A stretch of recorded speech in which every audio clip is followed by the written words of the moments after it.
The provincial registry smelled like old carpet and coffee gone cold. Faye Lacombe sat across from a notary who looked bored enough to be doing crossword puzzles in his head.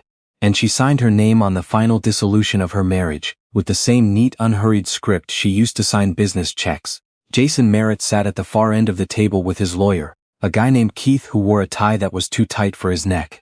Jason kept glancing at Faye like he was expecting tears. He'd been waiting for tears since September. They hadn't come. "That's everything," the notary said, gathering the papers. "You're free to go."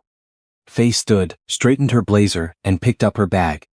"Faye." Jason followed her into the hallway. He was wearing cologne she didn't recognize. New bottle, new girlfriend, same old habit of assuming she'd wait. "We should talk about the car insurance and the joint account." "My lawyer will be in touch," she said and kept walking. Holly Page was waiting on the steps outside. She had the kind of smile that people put on when they're trying to look sympathetic but can't quite pull it off. Holly worked at Jason's company, junior sales coordinator, 28 years old with long highlighted hair, and a confidence built entirely on never having been the one left behind. "Faye," Holly said, stepping forward like they were old friends. "Are you going to be okay, like financially? Jason mentioned things were pretty tight on your end." Faye looked at her for exactly 3 seconds. Long enough to see that Holly genuinely believed she was being kind. "I'll manage," Faye said. "I mean, if you need a reference or anything." Holly started. A black Cadillac Escalade turned off Bay Street and pulled to the curb directly in front of the building. The driver, a tall man in a charcoal suit, stepped out and opened the rear passenger door. "Mrs. Lacombe," he said with a small nod. "Mr. Bouchard is running 5 minutes behind. He says to go ahead and get settled." "Thank you, Henri." She stepped in. Through the window she caught a glimpse of Jason's standing very still on the steps, Holly's hand forgotten at his side. He was staring at the vehicle, at the man in the back seat who wasn't fully visible behind tinted glass, at the small tasteful emblem on the door, a logo that meant nothing to him. The door closed with a soft final sound. "He looked confused," said the man sitting across from her. Andre Bouchard, 61, silver at the temples. The kind of easy authority that came from building something real over 30 years. He was the founder of Bouchard Retail Group, the largest specialty lifestyle chain in Canada, and he was smiling the way you smile when karma arrives exactly on schedule. "He doesn't know who you are," Faye said. "No," Andre agreed, "but he will." The car pulled away from the curb and into the midday traffic of downtown Toronto. 3 years before that afternoon, Faye sat in a hospital room in Hamilton with her mother's hand in hers. Denise Lacombe had lived 67 years with the particular stubbornness of a woman who had built everything she owned from scratch. She'd immigrated from Montreal at 22, with 2 suitcases and a trade certificate in textiles. She'd spent 40 years running a small upholstery shop on Barton Street. Never wealthy, never struggling, always precise. She kept a savings account that she added to every month without fail, the way some people tend a garden. "There's $240,000, Denise said, her voice weaker than Faye had ever heard it, "in the TD account. The papers are in the blue folder in my kitchen drawer." Faye squeezed her hand. "Mayman. Listen." Her mother's grip tightened, surprising for someone on oxygen. "I've watched you with that husband of yours. He's not a bad man, Faye, but he's the kind of man who counts other people's money and assumes he's owed a share. Don't let him know about this. Not yet, not until you know who he really is." "That's not fair to Jason." "Maybe not." Denise closed her eyes briefly, "but fairness is a luxury. Wisdom is a necessity." Her mother died at 4:17 in the morning. Faye drove home alone in the dark, and Jason, when she arrived, said, "How are you holding up?" and then fell back asleep within 90 seconds. She sat in the kitchen until sunrise, the blue folder on the table in front of her. She thought about the savings account. She thought about what her mother had said. She thought about how Jason had never once visited Denise in the hospital. Always a reason. Always something that came up at work. By the time the coffee finished brewing, she had made a decision. 6 months after her mother's death, Faye incorporated Lacombe & Co. under her maiden name. She registered the business to a post office box in Etobicoke and opened a separate bank account that Jason had no access to and no knowledge of. She used $40,000 of her inheritance to hire a product developer, a small batch manufacturer in Guelph, and a web designer who built her an e-commerce site that looked like it cost 5 times what it did. The product line was home goods, heavyweight cotton throw blankets, linen pillow covers, hand-poured soy candles with custom scent profiles. Nothing complicated, everything beautiful. Her mother had spent 40 years knowing what made a room feel like a home, and Faye had been absorbing it her entire life without realizing it was knowledge worth using. She told Jason she was doing freelance brand consulting. When he asked for who, she named a small creative agency whose owner owed her a favor and agreed to back up the story if needed. Jason never asked to see the numbers. He was never particularly interested in her work. "You should think about getting a proper job," he said one evening, not unkindly. "Like a real salary, benefits. We could use the stability." "I like the flexibility," she said. "It lets me be home." Sure, he went back to his phone. Lacombe & Co. turned a profit in its 8th month. By the end of year 1, Faye had reinvested everything back in. She brought on a part-time operations manager named Yara Asante, a sharp woman who'd spent a decade in product logistics and asked exactly the right questions in their first meeting. By year 2, the company had a warehouse lease in Mississauga, 4 full-time staff and shelf space in 42 independent boutiques across Ontario and BC. Jason thought she was doing reasonably well for a freelancer. He had no idea she was pulling $30,000 a month in revenue and growing steadily. She didn't feel guilty about the secrecy. Not after she paid careful attention and started to understand what her mother had seen. Jason expected the mortgage to be a shared expense, but when Faye reviewed their finances, she found that his contributions had been inconsistent for nearly 2 years. Varying amounts, claims of slow months, a quiet assumption that she'd cover whatever shortfall appeared. She had been covering it, out of her income, which he believed was modest. She was subsidizing his lifestyle with money he didn't know she had, because it was simply easier than the fight. She filed that information away and said nothing.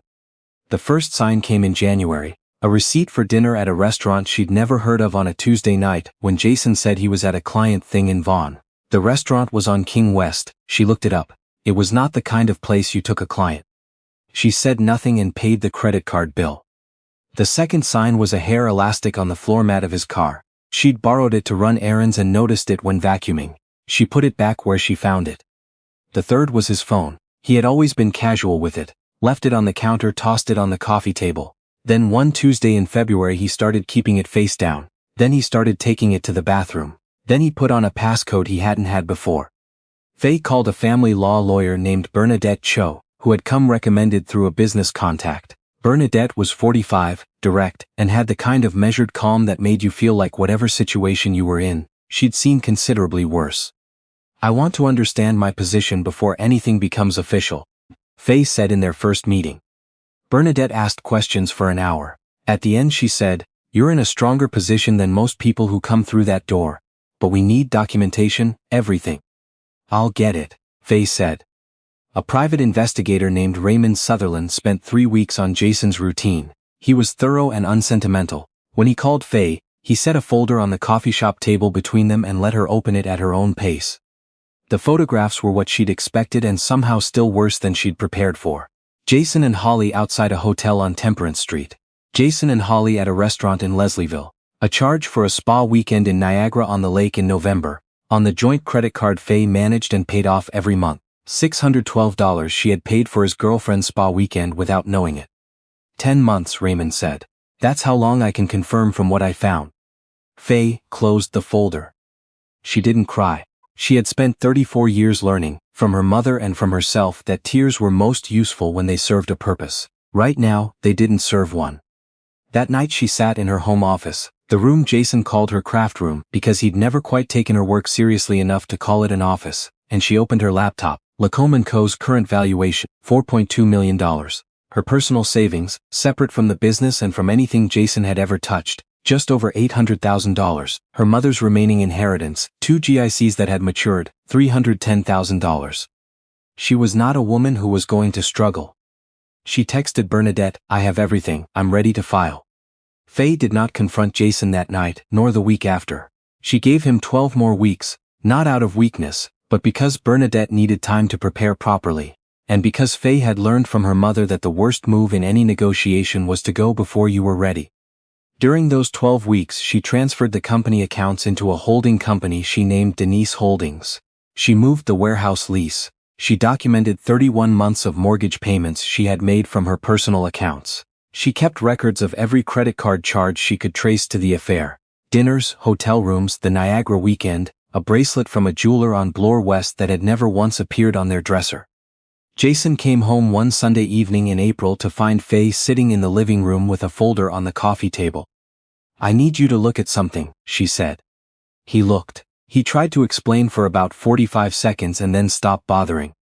You had me followed, he said. The outrage in his voice was almost impressive.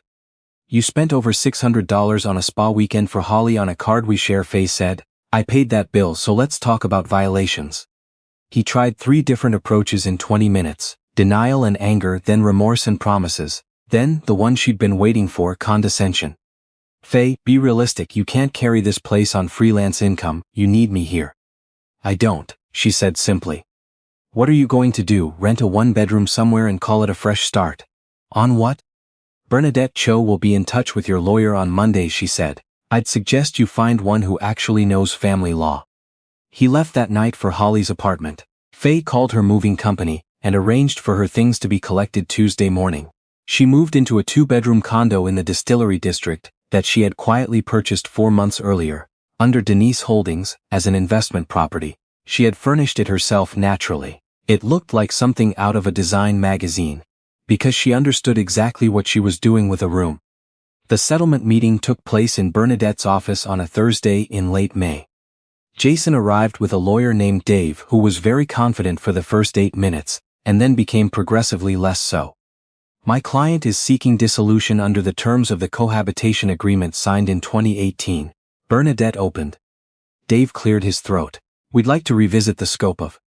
The agreement was independently witnessed, freely entered, and reviewed by your client's own counsel at the time of signing, Bernadette said. Your client insisted on it actually. He wanted to protect his assets in case Ms. Lacombe out-earned him. She let that sit for a moment. We can revisit the scope if you'd like, but I should be transparent. We're very well prepared. She was. The house. Faye had 31 months of mortgage records from her personal accounts.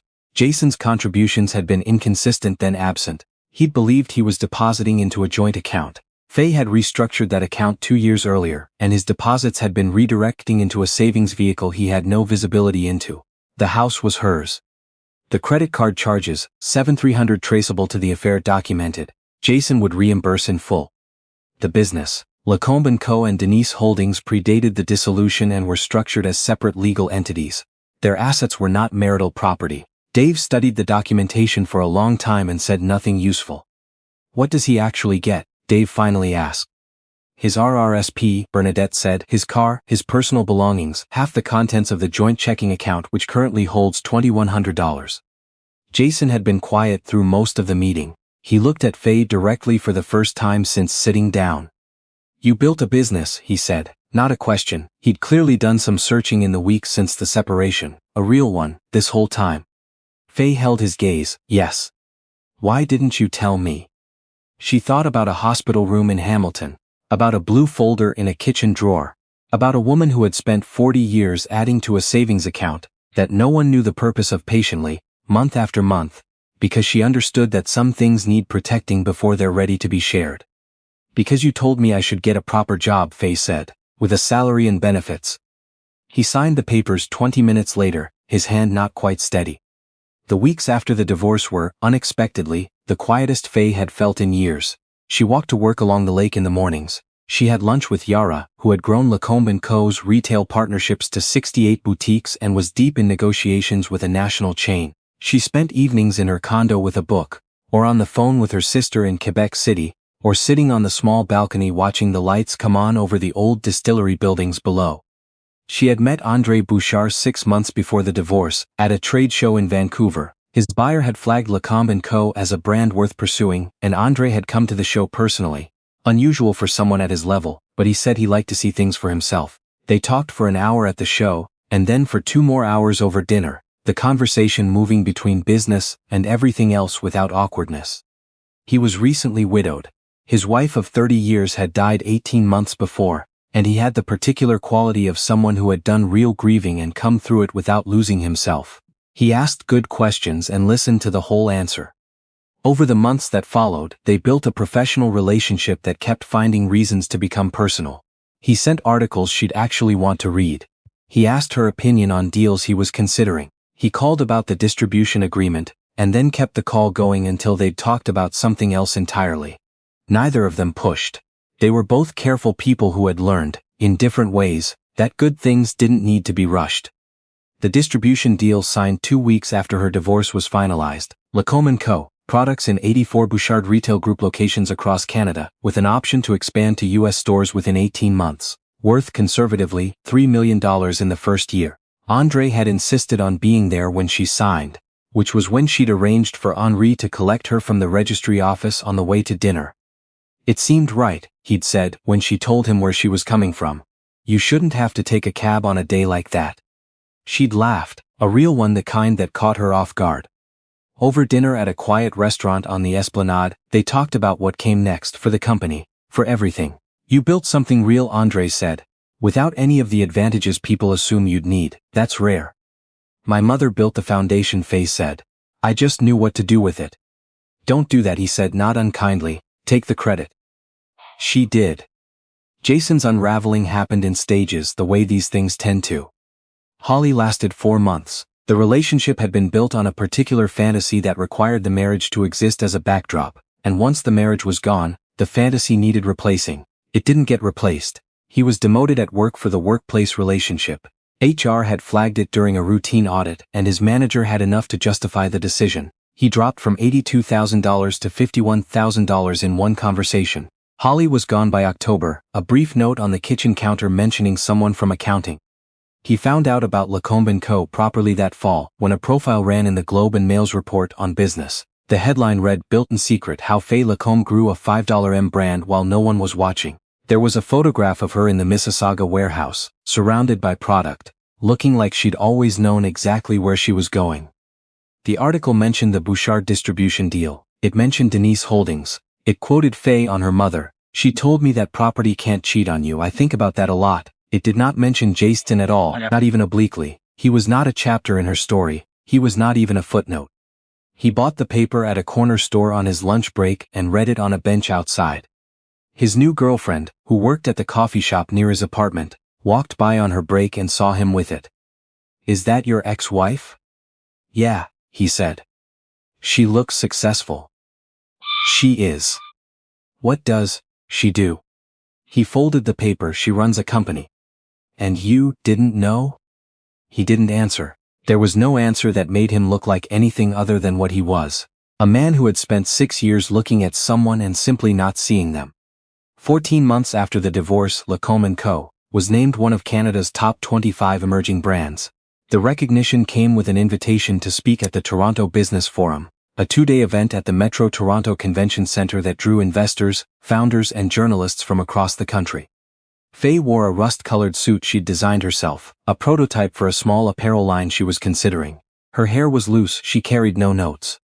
She spoke for 20 minutes about her mother, about patience and the discipline of building something slowly enough to build it right, about the value of protecting what you're growing before it's ready to be seen.